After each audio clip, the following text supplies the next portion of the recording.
In this video, I'm going to show you why avoiding arguments is actively killing your relationship or marriage. I'm going to take you through what to do instead.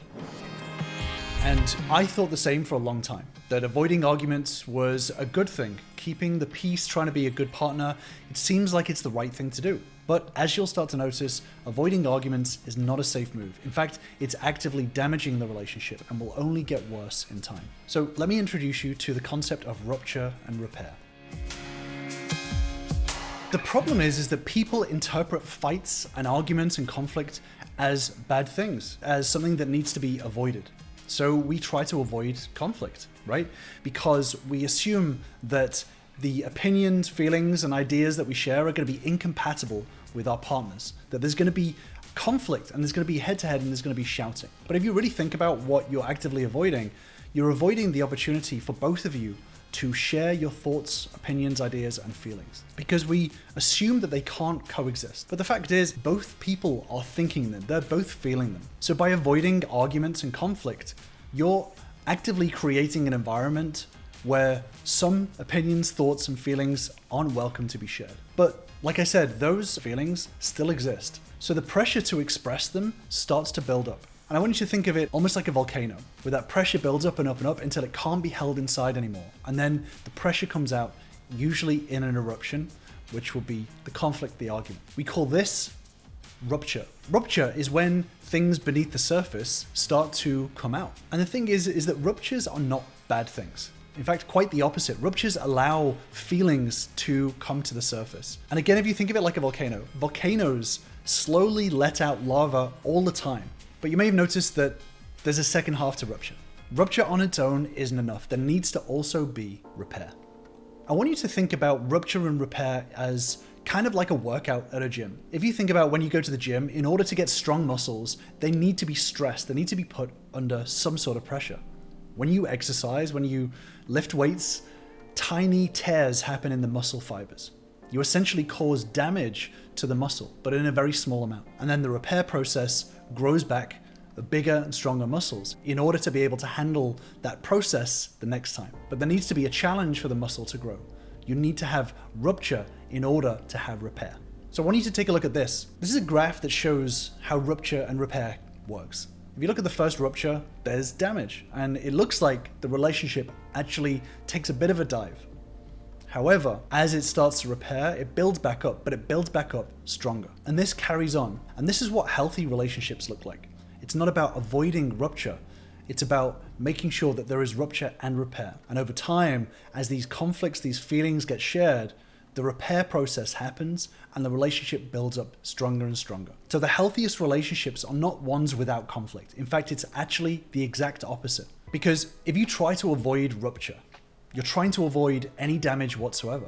If you think back to the gym analogy, you're trying to avoid injury. So you decide not to go to the gym at all. But then what happens is that because you don't go to the gym, there's no rupture. So your muscles actually start to atrophy.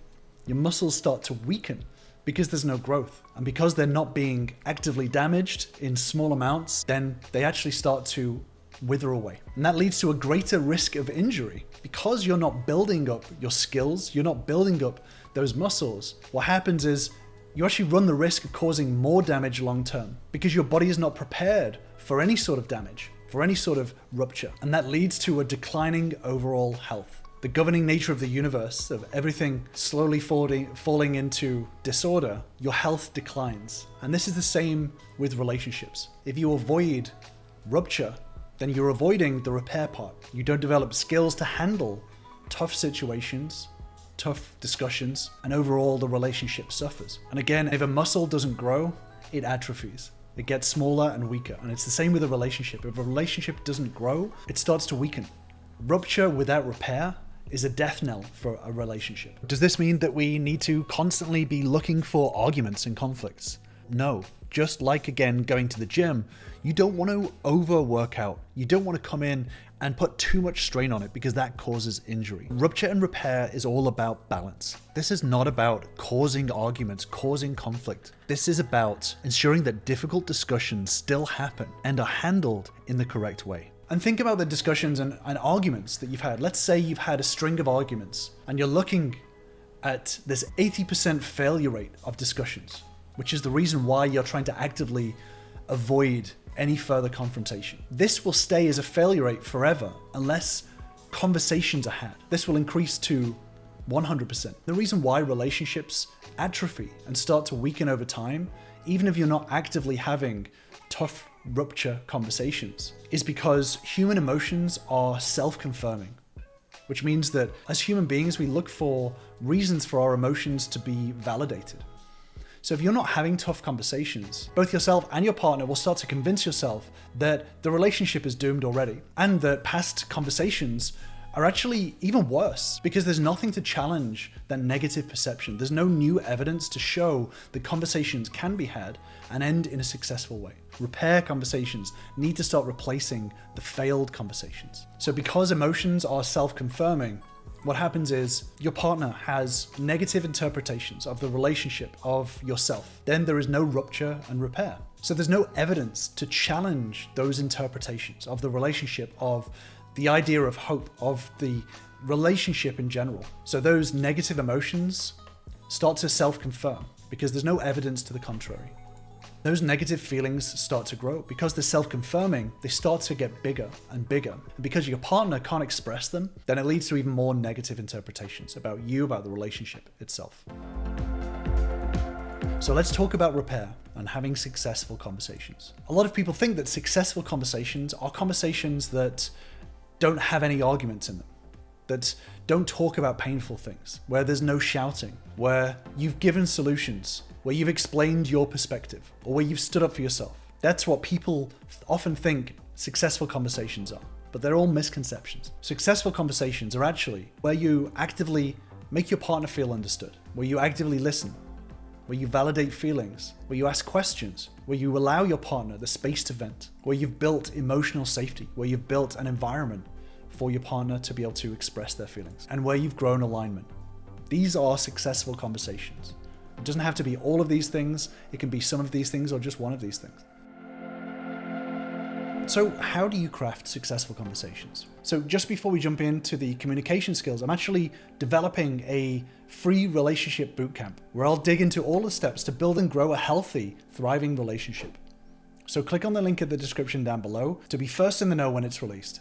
It's important to develop your conversation skills, your communication skills. Take the time to learn and grow the tools at your disposal. When people think they have good communication skills, it actually usually is some form of explaining, which is actually one of the 5 fatal responses, which I did a whole video on, which I'll link to above. So it's important to grow your toolbox and grow the skills and tools that you have for communication. And it's important to practice proactively. There's a big difference between conceptually knowing what good communication is and conversational skills. It's very different to experientially knowing, to actively practicing these skills. Because if you don't practice these skills, then what happens is that when crucial conversations come up, when rupture and repair is needed and is ready to happen, you are underprepared because you did not train, you did not practice for these conversations. And the conversation ends with just rupture and no repair. And a lot of people think that conversational skills are simply about the words that you say and the way that you say them. But the fact is that the underlying emotions, the actual feelings you have when you're having these conversations are the things that need to be managed. These are the foundation of how to have successful conversations. If you think of a basketball player, they can be very well practiced and they can have all of these skills, but if they don't have the right mindset, if they're not prepared for the game, they're going to fumble a ball. They're going to fail during game time. And it's the same with conversations. If you're not managed emotionally, then no matter what you say, no matter how you feel like you're saying it, your micro expressions, the way that you express these is going to come across to your partner and they're going to feel unsafe in that conversation. And I've spoken about this a lot, but it's important to be a data collector. Oftentimes, especially as men, sorry again guys, but we can jump to solutions very, very quickly. We can try to jump to the end point, but it's more important to spend time being a data collector and gathering all the data between you both before jumping to any sort of solution or possible fix. The more time you spend in the data collection phase, the better the solutions are going to be. And it's really important to build a long-term mindset. As we saw from the graph on rupture and repair, it's not about one conversation. It's about many conversations, and many small ruptures and bigger repairs. That's the way relationships grow and start to thrive. No challenge is going to be solved in one conversation. No clear solution will be established in one conversation. This is always a matter of iterating, building, growing, and learning. And in order to do that, it actually requires the most crucial skill, which is learning how to take feedback. And I made a deep dive video on that, which I'll leave you with right here. I'll see you over there.